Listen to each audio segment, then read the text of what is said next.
Assalamualaikum warahmatullahi wabarakatuh. Perkenalkan, nama saya Ubaidillah. Saya dari Universitas Islam Malang. Jurusan saya Administrasi Prodi Publik. NPM saya 223010910006. Di sini saya akan mereview buku dari dosen saya yang berjudul Manajemen Pelayanan Publik. Pemerintah memiliki dua tugas utama, yaitu merumuskan kebijakan publik unggul dan memberikan pelayanan publik berkualitas. Buku Manajemen Pelayanan Publik karya Pak Hayat membahas pentingnya kualitas pelayanan publik yang masih belum memadai meski berbagai regulasi telah terbitkan. Masyarakat masih menghadapi berbagai kesulitan seperti layanan kesehatan dan transformasi yang buruk, biaya tinggi, serta respons pemerintah yang lebih fokus pada pencitraan. Buku ini menggambarkan teori dan konsep peningkatan pelayanan publik melalui reformasi birokrasi, sistem rekrutmen yang transparan, penilaian kinerja aparatur, serta pengembangan kompetensi ASN sebagai kunci utama. Buku ini menjadi referensi penting bagi pemerintah, akademisi, dan mahasiswa dalam memahami manajemen pelayanan publik dan reformasi birokrasi sebagai pilar utama tata pemerintahan yang baik. Penulis juga pendeteksikan buku ini kepada keluarga tercinta sebagai sumber semangat dan motivasi. Bab 1. Pendahuluan. Pelayanan publik adalah indikator penting dalam menilai kinerja pemerintah. Pelayanan yang baik akan memberikan kepuasan masyarakat dan menjadikan tolak ukur keberhasilan pemerintahan. Pemerintah sebagai penyedia pelayanan harus mengaturnya sesuai standar seperti maklumat pelayanan dan SOP. Kualitas pelayanan dipengaruhi oleh kompetensi aparatur. Undang-Undang Nomor 25 Tahun 2009 menegaskan bahwa pelayanan publik harus memenuhi standar yang menjadi pedoman dan acuan penilaian kualitas.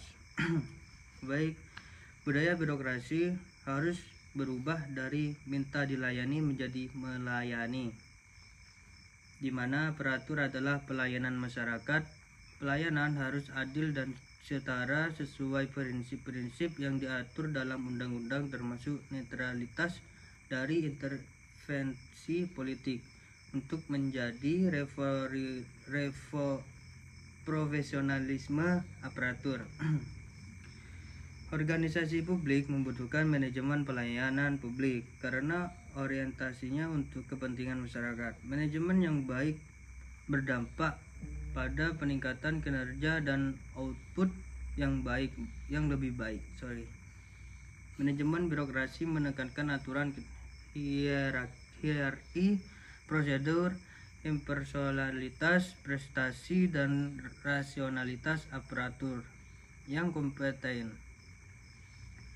Manajemen pencapaian tujuan birokrasi pelayanan berkualitas memiliki ciri-ciri seperti kendalaan, responsif, kompeten, akses mudah, sopan, komunikasi baik, keamanan, kredibilitas, pengertian, dan penampilan baik. Menurut Rahmayanti, pelayanan prima memerlukan regulasi, fasilitas memadai, peran tim pengarah, prinsip mudah, murah, cepat, manfaat, dan budaya pelayanan yang baik. Pelayanan tidak terpisah dari manajemen. Sistem manajemen yang baik dan SDM yang kompeten akan melahirkan pelayanan yang berkualitas dan akuntabel. Baik, selanjutnya bab 2. Konsep, fungsi, dan tujuan pelayanan publik. Pelayanan publik menurut Undang-Undang Nomor 25 Tahun 2009 ialah kegiatan untuk memenuhi kebutuhan pelayanan sesuai dengan peraturan perundang-undangan bagi setiap warga negara atas barang, jasa, atau pelayanan administratif. Pelayanan publik dilaksanakan dengan akuntabilitas yang tinggi untuk memperoleh kepercayaan masyarakat Tujuan utama pelayan publik adalah untuk memenuhi kepentingan rakyat melalui pelayanan yang profesional dan optimal. Keberhasilan pelayanan publik sangat dipengaruhi oleh kompetensi dan akuntabilitas. Aparatur yang berinteraksi langsung dengan masyarakat. Undang-undang ini juga mengatur agar pelayanan diberikan dengan kapasitas hukum yang menjamin hak dan kewajiban masyarakat serta aparatur. Optimalisasi pelayanan publik melibatkan faktor-faktor ya seperti kepemimpinan, budaya, organisasi, SOP, standar pelayanan, serta pengelolaan sumber daya manusia dan teknologi informasi.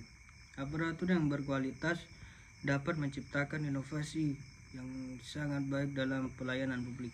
Tujuan pelayanan publik adalah memberikan layanan berkualitas yang dapat memenuhi kebutuhan administratif dan publik dengan kompetensi dan perilaku aparatur yang baik. Dan selanjutnya bab 3, kinerja pelayanan publik. Kinerja pelayanan publik adalah hasil kerja aparatur negara dan memberikan layanan kepada masyarakat secara profesional dan sesuai tanggung jawab. Kinerja ini mencerminkan kemampuan pelayanan publik, harapan masyarakat, serta tujuan organisasi. Faktor kepentingan dalam kinerja meliputi kompetensi, sikap, perilaku, serta sistem penilaian yang objektif. Ruang lingkup pelayanan publik mencakup pendidikan, kesehatan, administrasi, dan sektor strategis lainnya sesuai Undang-Undang Nomor 25 Tahun 2009. Kinerja yang baik memerlukan hubungan yang saling mendukung antara pemberi dan penerima layanan. Kualitas pelayanan menjadi indikator utama keberhasilan kinerja publik. Profesionalisme aparatur harus mendukung oleh kompetensi, sarana, umpan balik, dan motivasi. Penilaian kinerja bertujuan mengukur efektivitas pelaksana kerja. Dimulai dari perencanaan, pelaksanaan, hingga evaluasi. Sistem penilaian kini menggunakan sasaran kinerja pegawai SKP yang lebih objektif dibanding DP3 dengan dua unsur utama, hasil kerja 60% dan perilaku kerja 40%. Sistem mendukung peningkatan kualitas aparatur dan pelayanan publik yang akuntabel, berkualitas, serta mendukung formasi birokrasi. Baik, selanjutnya bab 4, sumber daya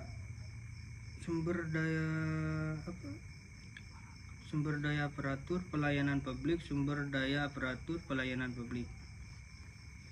A. Pengertian sumber daya aparatur. Sumber daya manusia atau sumber daya aparatur merupakan aspek utama dalam mencapai tujuan organisasi sebagai aspek utama yang mengatur dan menjalankan sistem manajemen dalam organisasi, menjadi tumpuan utama organisasi terhadap produktivitas atau output yang diharapkan. Bersama sumber daya manusia mempunyai peran strategis terhadap tujuan organisasi, bahkan menjadi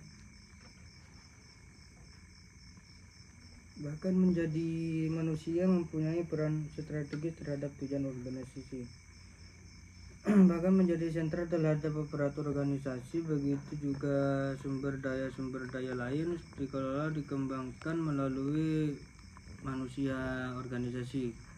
Selain itu pelayanan publik yang baik dan berkualitas akan diikuti oleh penyelenggaraan pelayanan yang transparan, akuntabel, dan profesional. Dengan demikian, birokrasi bebas dari korupsi, kolusi, dan nepotisme, serta perbuatan yang merugikan masyarakat Indonesia akan menjadi negara yang maju dan sejahtera. Baik. B. Kerekrutan, promosi sumber daya aparatur. Rekrutan dan promosi menjadi aspek yang paling berdasarkan penerimaan dan pengembangan aparatur negara strategis dalam penyelenggaraan pelayanan publik. Untuk menghasilkan aparatur yang baik dan berkualitas serta kompetensi harus dilakukan secara transparan, profesional, dan akuntabel. Sistem rekrutmen harus menjadi perhatian serius penerimaan aparatur sipil negara. Rekrutmen menjadi corong utama untuk menghasilkan aparatur yang hebat dan berkualitas. Untuk menghasilkan birokrasi yang terbuka, menurut Khalidin 2013 akan langkah-langkah yang harus dilakukan, yaitu 1. Evaluasi kondisi terkini. 2. Membentukkan tim rekrutmen dan promosi. 3. Membuat rekapitulasi dan klasifikasi. 4. Publikasi rekrutmen dan promosi. 5. Melakukan seleksi kandidat. Rekrutmen dan promosi adalah bentuk fleksibilitas dan dinamisasi untuk atau lembaga negara dalam rangka meningkatkan kualitas pelayanan publik. C. Untuk kompetensi yang diatur. Persaingan pada masyarakat ekonomi ASEAN MEA yang hari ini sedang berjalan memberikan implikasi yang cukup signifikan terhadap berbagai aspek, yaitu penyelenggaraan pemerintahan. Berlakunya MEA menjadi tantangan tersendiri bagi bangsa Indonesia untuk harus melakukan terhadap perbaikannya.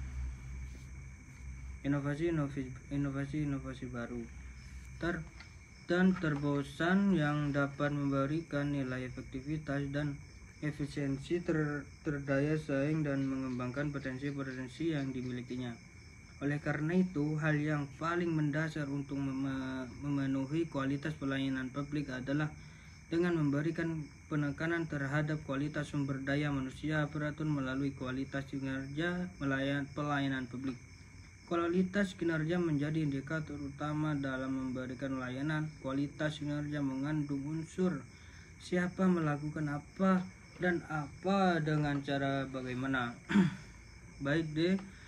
Profesionalitas dan akuntabilitas. Profesionalitas adalah berkaitan dengan profesi atau bekerja seseorang yang dilakukan secara profesional.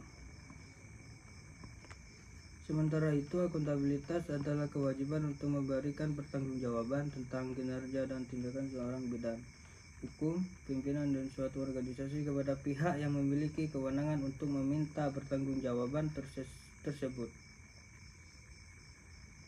Oleh karena itu, setiap instansi atau lembaga pemerintahan harus mempertanggungjawabkan kinerjanya berdasarkan tindakan dan keputusan yang dilakukan untuk mencapai tujuan reformasi birokrasi dengan menyatunya sebuah sistem dalam instansi pemerintahan yang dapat melahirkan profesionalitas kinerja aparatur.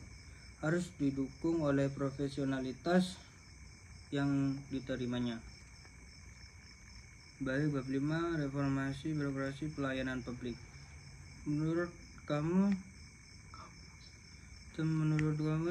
Bahasa Indonesia 2009, reformasi adalah perubahan untuk perbaikan suatu masyarakat dan pemerintahan, baiknya bidang politik, agama, sosial, dan lain-lain. Sedangkan birokrasi adalah sistem pemerintahan yang dijalankan oleh pegawai pemerintah karena berpegang pada hierarki dan Jepang teknologi merupakan sebagai saran untuk mencapai tujuan good governance yang melahirkan konsep e-governance menurut Swedi 2010 sebagai aplikasi dari alat-alat elektronik terkait dengan interaksi antara pemerintah dengan masyarakat dan pemerintahan dengan kalangan pengusaha serta menjadi kegiatan operasional internal pemerintah.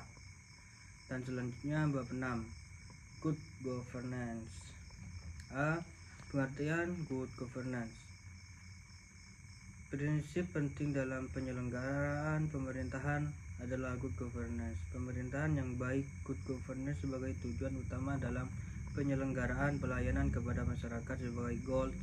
Tentunya, good governance membutuhkan sebuah proses penyelenggaraan pemerintahan yang berkualitas, profesional, dan akuntabel. B. Konsep good governance.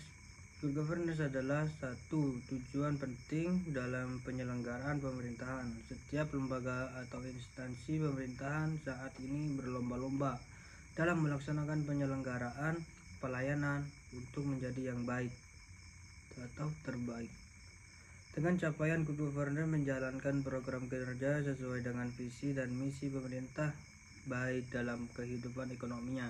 Secara implisit Safroni 2012 mengutip pendapatan Sofyan Effendi dalam lokarnya Nasional Reformasi Birokrasi yang diselenggarakan di kantor Menteri PAN pada tanggal 22 September tahun 2002 bahwa satu ada dua istilah governance dan governance adalah acap kali ditafsirkan secara sama dan dianggap mempunyai pengertian yang sama, yaitu cara menerapkan otoritas dalam suatu organisasi, lembaga, atau negara. Dua, governance sejatinya sudah lama dikenal dalam ilmu administrasi atau ilmu politik. Yang ketiga, sementara istilah pemerintah, governance lebih dimaknai sebagai lembaga yang mengembang fungsi pemerintah dan mengembang fungsi mengelola administrasi pemerintahan. Mencakup tata pemerintahan, governance lebih luas dibandingkan dengan governance pemerintahan. 5. Hubungan antara pemerintahan governance dengan tata pemerintah governance. Sementara itu, good governance harus bertumbuh pada 3 aspek, yaitu pemerintah, swasta, dan masyarakat dalam pelaksanaannya. UNDP seperti dikutip oleh Smita yang di tahun 2011 mengajukan beberapa karakteristik good governance adalah sebagai berikut. 1. Pertitian. 2. Rule of law. 3. Transparency. 3. Responsive. 5. Convenience orientation. 6. Equity. 7. Effectiveness dan efisiensi. 3. Accountability. 9. Strategic vision. Oleh karena itu, bahwa good governance adalah penyelenggaraan negara yang mempunyai kepastian hukum yang jelas sesuai dengan peraturan-peraturan dan ketentuan-ketentuan yang berlaku, dikerjakan secara berkesinambungan dan bersama-sama antara pemerintah, masyarakat, dan pihak swasta dalam rangka peningkatan kesejahteraan dan kemaslahatan bagi masyarakat. 9. Akuntabilisasi pelayanan publik dalam good governance. Good governance dalam pencapaiannya harus didukung oleh public service sebagai orientasi dalam penyelenggaraan pelayanan publik menjadi bagian penting dan pencapaian tujuan pemerintahan yang baik. Bahkan pelayanan publik menjadi indikator penting dalam rangka good governance. Butuh akuntasi pelayanan publik sebagai salah satu aspek. Ada 7 aspek berdasarkan pelayanan publik saling signifikan untuk diterapkan pada instansi atau lembaga pemerintahan, yaitu function. 2. Conversion. 3. Reliability. 4. Serviceability. 5. Assure. Selain itu, Safroni tahun 2012 mengemukakan tentang faktor-faktor yang memengaruhi lemahnya birokrasi, yaitu 1. Lemahnya kesejahteraan dan kesinambungan melakukan prinsip-prinsip good governance. 2. Sistem pemerintahan desentralisasi dalam birokrasi daerah. 3. Sumber daya aparatur yang tak kompeten. 4. Inflasi industri birokrasi. 5. Inflasi pengunggulan kinerja pelayanan publik. 6. Pengawasan. 7. Lemahnya penggunaan teknologi informasi. 8. Hubungan dan komunikasi yang kurang terbuka. 9. Rendahnya kualitas sumber daya aparatur. 10. Mentalitas dan budaya kekuasaan. Good governance sebagai goals. Tantangan Tatanan pemerintahan yang baik adalah memberikan kepuasan dalam bidang pelayanan publik, bersih dari korupsi, kolusi, dan nepotisme. Penyelenggaraan pemerintah yang baik sesuai dengan kepentingan masyarakat dalam sistem pengelolaan yang profesional. Pencapaian tujuan good governance dalam Undang-Undang Nomor 34 Tahun 2004 Tantangan pemerintahan daerah pengatur tantangan asas-asas umum penyelenggaraan pemerintahan yang baik, yaitu 1. Asas kepastian hukum, 2. Asas penyelenggaraan pemerintahan, 3. Asas kepentingan umum, 4. Asas keterbukaan, 5. Asas proporsionalitas, 6. Asas profesionalitas, 7. Asas akuntabilitas, 8. Asas efisiensi dan efektivitas.